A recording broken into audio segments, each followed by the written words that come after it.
में 67% का चावल जो है वो आरएफसी को देना है राइस मिलों को जी।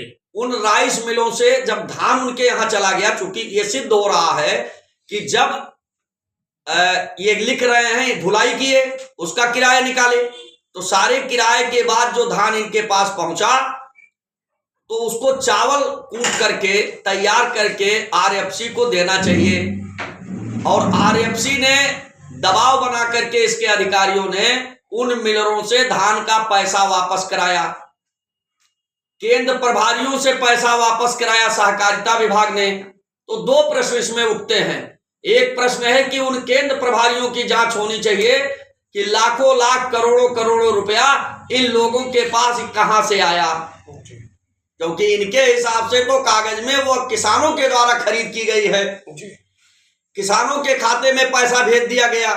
किसानों की भी जांच की जानी चाहिए कि ये किसानों की स्थिति क्या है। तहसील के में किसानों की खतौनियों का सत्यापन करना चाहिए। मैं इस कार्य के लिए एसडीएम आयुक्त महोदय के पास गया था कि ये केवल अकेला एक विभाग का खेल नहीं है, ये सहकारिता, आरएफसी और राजस्व विभाग की मिली भगत से माननीय मुख्यमंत्री जी को बदनाम करने के लिए ये योजना चलाई जा रही है। सरकार चाहती है कि किसानों की आय बढ़े, लेकिन मूल रूप से किसानों से जब कोई खरीद नहीं होगी, कोई काम नहीं होगा, तो उनकी आय कैसे बढ़ेगी। इसका मतलब किसानों को लाभ ना पहुंचा करके बिचौली और दलालों को लाभ पहुंचाएगा। एकदम सही है। ये घटना डुमरियागंज की तहसील में उस समय श्री त्रिभुवन प्रसाद जी एसडीएम थे जी।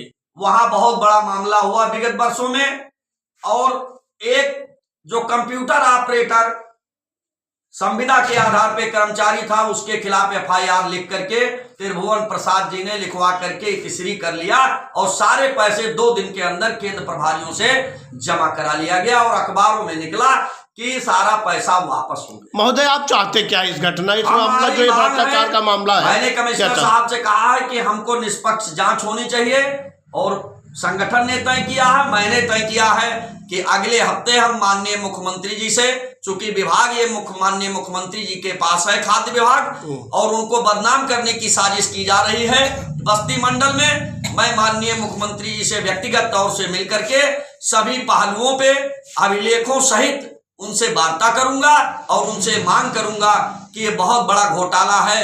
इस घोटाले की जांच के लिए वो सीबीआई को, भारत सरकार को लिखें कि इस घोटाले की जांच सीबीआई से हो, और उसी अगले हफ्ते मैं माननीय महामहिम राज्यपाल जी से भी मिल करके कार्रवाई की याचना करूंगा। Thank you.